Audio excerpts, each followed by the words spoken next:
भारतवर्ष के विभिन्न राज्यों के रिवाज, उनकी परंपराएं और त्योहारों से उनकी संस्कृति की विशेषता झलकती है। इन्हीं राज्यों में से एक है राजस्थान, जो मारवाड़ियों का राज्य कहलाता है। गणगौर उनका सबसे बड़ा त्योहार माना जाता है। उन्हीं के साथ साथ मध्य प्रदेश के निमाड़ी लोग भी इस त्योहार को मनाते हैं। मारवाड़ी इस त्योहार को 16 दिन तक मनाते हैं और निमाड़ी इसे 3 दिनों तक मनाते हैं। गणगौर की पूजा फाल्गुन महीने के होलिका दहन के दूसरे दिन यानी धूलिवंदन के दिन से प्रारंभ होती है। इस त्योहार को विवाहित महिलाओं के साथ साथ कुंवारी कन्याएं भी मनाती हैं। गणगौर का व्रत कुंवारी लड़कियां अच्छे वर की प्राप्ति के लिए रखती हैं और विवाहित महिलाएं अपने पति की लंबी आयु के लिए गणगौर का व्रत त्योहार मनाती हैं।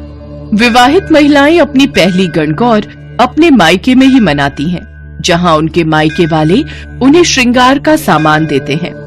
कई सारे पकवान परोसकर उनकी खातिरदारी की जाती है। इस त्योहार के आखिरी दिन पूजा और उद्यापन करके गणगौर को विसर्जित किया जाता है। गणगौर को मनाने के पीछे एक कथा भी प्रचलित है। एक बार भगवान शंकर और माता पार्वती भ्रमण के लिए निकले। उनके साथ नारद मुनि भी थे। भ्रमण करते करते वे चैत्र मास की शुक्ल तृतीया को एक गांव में पहुंचे। उनके आगमन की खबर सुनकर धनी वर्ग की स्त्रियां उनके लिए स्वादिष्ट भोग बनाने के कार्य में लग गई। तब सारी निर्धन घर की स्त्रियां हल्दी कुमकुम का तिलक लेकर उनका पूजन करने तुरंत उनके पास पहुंच गई। महिलाओं का भक्ति भाव देख माँ पार्वती ने सारा सुहाग रस उन पर छिड़क दिया। कुछ समय बाद धनी वर्ग की महिलाएं सोने चांदी की थालियों में कई प्रकार के पकवान लेकर वहां पहुंची तो भगवान शंकर ने पार्वती जी से पूछा, देवी, आपने सारा सुहाग रस तो समाप्त कर दिया, अब आप इन्हें क्या दोगी? प्रभु, उन स्त्रियों को मैंने ऊपरी पदार्थों से बना रस दिया है, परंतु मैं इन स्त्रियों को अपनी उंगली चीर कर अपने रक्त का सुहाग रस दूंगी, जिससे यह अपने जीवन में मेरे समान सौभाग्य प्राप्त करेंगी। पूजन समाप्त होने पर माँ पार्वती ने अपनी उंगली चीरकर उन स्त्रियों पर रक्त छिड़क दिया। माँ पार्वती से आशीर्वाद लेकर स्त्रियां लौट गईं। कुछ ही क्षणों बाद माँ पार्वती महादेव से आज्ञा लेकर नदी में स्नान करने चली गईं। स्नान करने के पश्चात उन्होंने रेत से शिवलिंग बनाया और उसका पूजन किया। रेत के पदार्थ बनाकर मूर्ति को भोग लगाए तथा प्रदक्षिणा करके 2 कणों का प्रसाद खाकर मस्तक पर लगाया। उसी समय उस लिंग से शिवजी प्रकट हुए तथा माँ पार्वती को वरदान दिया, देवी पार्वती, मैं तुम्हारी पूजा से अति प्रसन्न हूँ। आज के दिन तुमने मेरी पूजा की है, इसलिए आज के दिन जो भी स्त्री मेरा पूजन और तुम्हारा व्रत करेगी, उसका पति चिरंजीवी रहेगा तथा मोक्ष को प्राप्त करेगा। देवी पार्वती को आशीर्वाद देकर भगवान भोलेनाथ वहां से अंतर्ध्यान हो गए। नदी के तट पर स्नान और पूजा आरती करने के कारण देवी पार्वती को वापस लौटने में समय लग गया, पर भगवान भोलेनाथ तो अंतर्यामी हैं। उन्होंने मुस्कुराते हुए उनसे पूछा, क्या हुआ देवी, तुमने लौटने में बहुत समय लगा दिया? मेरे भाई भावज नदी किनारे मिल गए थे। उन्होंने मुझे दूध चावल खाने और कुछ देर रुकने का आग्रह किया और इसी कारण मुझे आने में देर हो गई। ये सुनकर अंतर्यामी भगवान शंकर जी भी दूध और चावल खाने की इच्छा से नदी तट की ओर चल पड़े। माँ पार्वती ने मन ही मन ये प्रार्थना की कि हे भगवान शिव, आप अपनी इस अनन्य दासी की लाज रखना। जब भगवान शिव नदी किनारे पहुँचे तो उन्हें वहाँ एक महल दिखाई दिया। उसी के साथ माँ पार्वती के भाई भावज भी दिखाई दिए। भगवान शिव, माँ पार्वती और नारद मुनि 2 दिनों तक महल में रहे। तीसरे दिन माँ पार्वती ने भगवान शिव से चलने की विनती की, परंतु शिव जी तैयार नहीं थे। नाराज होकर माँ पार्वती अकेले ही निकल पड़ी, इसलिए भगवान शिव को भी उनके साथ निकलना पड़ा। उनके साथ साथ नारद मुनि भी चल पड़े, परंतु आधे रास्ते में पहुंचने पर भगवान शिव माँ पार्वती से बोले, देवी, मैं तुम्हारे मायके में अपनी माला भूल आया हूँ। देवर्षि नारद, कृपा करके क्या आप वहां जाकर मेरी माला ला सकते हैं? नारायण नारायण, जो आज्ञा महादेव, मैं अभी आपकी माला लेकर लौटता हूँ। जब नारद मुनि नदी के तट पर पहुँचे तब उन्हें वहाँ कोई महल नजर नहीं आया। वहाँ दूर दूर तक सिर्फ जंगल ही जंगल था। नारद मुनि को शिवजी की माला एक पेड़ पर टंगी मिली। उन्होंने वह माला उतारी और भगवान शंकर को जाकर सारी बात बता दी। शंकर जी हंसने लगे और बोले, देवर्षि नारद, ये सब देवी पार्वती की ही लीला है। वे चाहती थी कि वे इस व्रत को गुप्त रूप से रखें और वो अपने इस कार्य में सफल भी रहीं। यह सुनकर नारद जी बहुत प्रसन्न हुए और उन्होंने देवी पार्वती के समक्ष नतमस्तक होकर कहा, नारायण नारायण, माते, आपकी महिमा अपरंपार है। आज से जो भी स्त्री इसी तरह गुप्त रूप से पति का पूजन कर मंगल कामना करेगी, महादेव की कृपा से उसके पति को दीर्घायु प्राप्त होगी।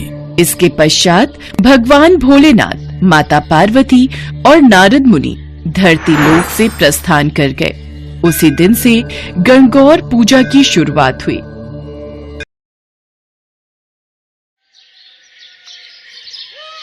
जय शिव शंकर चाचा जी। जय शिव शंकर कुमकुम बिटिया। जय शिव शंकर मौसी। जय शिव शंकर कुमकुम बिटिया, अपनी साइकिल दौड़ाती हुई कहाँ जा रही है?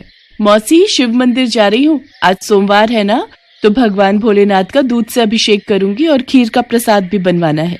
मंदिर में दूध और चावल दे आई थी। पंडित जी राह देख रहे होंगे, खीर बनाने में उनकी मदद करूंगी। जीती रहे बेटी, सचमुच कितनी प्यारी बच्ची है।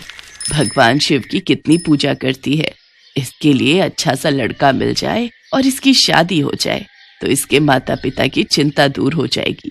कुमकुम एक पढ़ी लिखी संस्कारी लड़की थी। वो बचपन से ही भगवान शिव की बहुत पूजा करती थी। कुमकुम को ये संस्कार अपने माता पिता से ही मिले थे। ये लो माँ, ये लो बापू, खीर का प्रसाद। अच्छा, मैं राधा के घर जा रही हूँ। सुबह से उसने कितनी बार बुलावा भेज दिया। सुनो जी, कल कुमकुम की सहेली राधा की शादी में भी जाना है। कुमकुम अपनी सहेली के घर चली जाती है, पर उसके पिता का चेहरा उदास हो जाता है और वो फूट फूट कर रोने लगते हैं। सुनो जी, अगर आप ऐसे रो दोगे तो मुझे भी रोना आएगा। क्या आपको भगवान शिव पर भरोसा नहीं है? वो हमारी कुमकुम को कुछ नहीं होने देंगे। उन पर भरोसा रखो। कुमकुम का जन्म भगवान शिव के आशीर्वाद से ही हुआ था। फिर भला वो उसे कुछ कैसे होने देंगे? हम सब तो ईश्वर की संतान हैं। हमारी कुमकुम तो भगवान शिव की बेटी है। वो उनकी इतनी पूजा पाठ करती है तो वो उसे उसका फल अवश्य देंगे। हमने बचपन से ही भगवान शिव के प्रति कुमकुम की आस्था को जगाए रखा है। हमारी बेटी अल्पायु नहीं, दीर्घायु है। पर सोमलता, पंडित जी के कहे अनुसार हमारी पुत्री की कुंडली में भारी संकट है, जिससे उसकी... बस और कुछ मत बोलो। मुझे भगवान शिव पर पूरा विश्वास है कि वो हमारी कुमकुम को प्रत्येक संकट से बचाएंगे। 20 वर्ष की आयु में कुमकुम के जीवन पर एक भारी संकट की आशंका थी। कुमकुम की कुंडली में भी कुछ ऐसा ही लिखा था, जिस कारण उसके माता पिता सदैव चिंता में रहते थे। सब लोग राधा की शादी में पहुंचते हैं। मौसी जी, अब तो मेरी भी शादी हो रही है। आप कुमकुम के लिए भी एक अच्छा लड़का ढूंढकर इसे ब्याह दो। नहीं, मुझे शादी नहीं करनी। मैं अपने माँ बापू को छोड़कर कहीं नहीं जाऊंगी। बेटियां तो पराई होती हैं कुमकुम। उन्हें अपने माता पिता का घर छोड़कर अपने ससुराल, अपने राजकुमार के साथ जाना ही होता है। ठीक है, मेरे लिए कोई राजकुमार आएगा तो मैं चली जाऊंगी, ठीक? इस बात पर वहाँ खड़े सब लोग हंस लेते हैं और कुमकुम भी खूब हंसती है। कुमकुम की माँ अपनी बेटी के चेहरे पर शादी के लिए खुशी देख रही थी, पर कहीं न कहीं वही डर फिर से था। राधा की शादी हो जाती है। कुछ दिनों बाद गांव की एक बस अमरनाथ यात्रा पर जा रही थी। कुमकुम के माता पिता ने उसके चाचा चाची के साथ अमरनाथ यात्रा पर जाने की आज्ञा दे दी। 2 दिन बाद कुमकुम का जन्मदिन था। इसी चिंता में उसके माता पिता भगवान भोलेनाथ का ध्यान कर रहे थे। उधर कुमकुम अपने चाचा चाची के साथ अमरनाथ की यात्रा के लिए चढ़ाई आरंभ करती है। कुमकुम, थोड़ा पहाड़ से किनारे से हटकर चलो। ठीक है चाचा। चाची जी, आपको ठंड तो नहीं लग रही? मेरे पास एक गर्म स्वेटर और है, दूं? हाँ दे ही दे, और कहीं चाय मिल जाए तो थोड़ी देर बैठकर चाय पी लेते हैं। ठीक है, तुम दोनों यहाँ बैठो, मैं सामने कैंप से चाय लाता हूँ। कुमकुम के चाचा चाय लेने के लिए चले जाते हैं। कुछ देर बाद वो आगे की यात्रा तय करते हैं। रात हो रही थी। कुमकुम के चाचा चाची और कुमकुम एक कैंप में रात गुजारने के लिए रुक गए। कुमकुम, जन्मदिन की ढेर सारी मुबारक। आज तुम्हारा जन्मदिन है और तुम पूरे 20 बरस की हो गई हो। जीती रहो बेटी, भगवान शिव तुम्हें लंबी आयु प्रदान करें।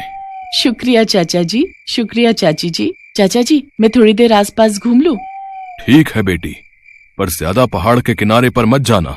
कुमकुम आसपास का वातावरण देखने लगती है। अमरनाथ पर बसे पहाड़ बहुत सुंदर लग रहे थे। बर्फानी गुफा बस कुछ ही दूरी पर थी। कुमकुम ओम नमः शिवाय का जाप कर रही थी। हे शिव शंकर, आज आपके आशीर्वाद से मैं आपके परम धाम अमरनाथ की यात्रा कर रही हूँ। आज मेरे जन्मदिन पर मुझे आशीर्वाद दो भगवान। अगली सुबह कुमकुम और उसके चाचा चाची आगे का रास्ता तय करते हैं। ऊंचे ऊंचे पहाड़, नदियां देखकर कुमकुम का मन बहुत खुश हो रहा था। तभी कुमकुम का पैर पहाड़ के किनारे से फिसल जाता है और वो चिल्लाती हुई नीचे खाई में गिर जाती है। उसके चाचा चाची का रो रो कर बुरा हाल था। अरे, कोई मेरी बच्ची को बचाओ। हे भोलेनाथ, मैं अब भैया भाभी को क्या जवाब दूंगा। हे शिव शंभू, आज कुमकुम बिटिया का जन्मदिन है। भैया भाभी को जिस बात का डर था, अगर वो बात सत्य हो गई तो आप पर कौन विश्वास करेगा भगवान। कुमकुम तो आपकी बहुत पूजा करती है, आप पर बहुत विश्वास करती है। उसने अभी इस दुनिया में देखा ही क्या है। भगवान उसे बचा लो, उसे कुछ नहीं होना चाहिए। भैया, इतनी खाई में गिरकर बचना मुश्किल है। अब तो भोलेनाथ ही कोई चमत्कार कर सकते हैं। सुरक्षा कर्मियों की टीम ढूंढ रही है, पर अभी तक लड़की का कुछ पता नहीं है। पुलिस भी आ गई है, लड़की को तलाश कर रही है। सब लोग कुमकुम को तलाश रहे थे, पर वो कहीं भी दिखाई नहीं दे रही थी। उधर कैलाश पर्वत पर माँ पार्वती भगवान शिव से बोली, प्रभु, कुमकुम आपकी बहुत भक्ति करती है, उसे जीवन दान दीजिए, उसकी रक्षा कीजिए। अपनी समाधि से उठिए, अपने नेत्र खोलिए प्रभु। आपकी पुत्री कुमकुम इस समय विपदा में है। वो आपके दर्शनों के लिए अमरनाथ यात्रा पर आई है, इसलिए उसके विश्वास को टूटने मत दीजिए। उठिए प्रभु, उठिए। देवी पार्वती के पुकारने पर भगवान शिव अपने नेत्र खोलते हैं। देवी पार्वती, आप तो जानती हैं, जो भी भक्त सच्चे हृदय से मेरी पूजा और भक्ति करते हैं, मैं उनके जीवन के सारे संकट दूर कर देता हूँ। जो भी भक्त मेरी शरण में आता है, उसे मैं कोई कष्ट नहीं होने देता। कुमकुम ने सदैव मेरी पूजा और भक्ति की है। मैं उसके जीवन पर आया संकट दूर करके आज उसे दीर्घायु प्रदान करता हूँ। कुछ देर बाद कुमकुम झाड़ियों के बीच बेहोश पड़ी दिखाई देती है। उसे जरा सी भी खरोंच नहीं आई थी। ये देखकर सब लोग हैरान रह जाते हैं। कुछ देर बाद कुमकुम को होश आता है। सब लोग इसे भगवान शिव का चमत्कार मानते हैं और ओम नमः शिवाय का गुणगान करते हैं। कुमकुम अपने चाचा चाची के साथ बाबा बर्फानी के दर्शन करती है और उनसे आशीर्वाद प्राप्त करके खुशी खुशी घर लौटती है। कुमकुम के माता पिता को भी सारी बात पता चलती है।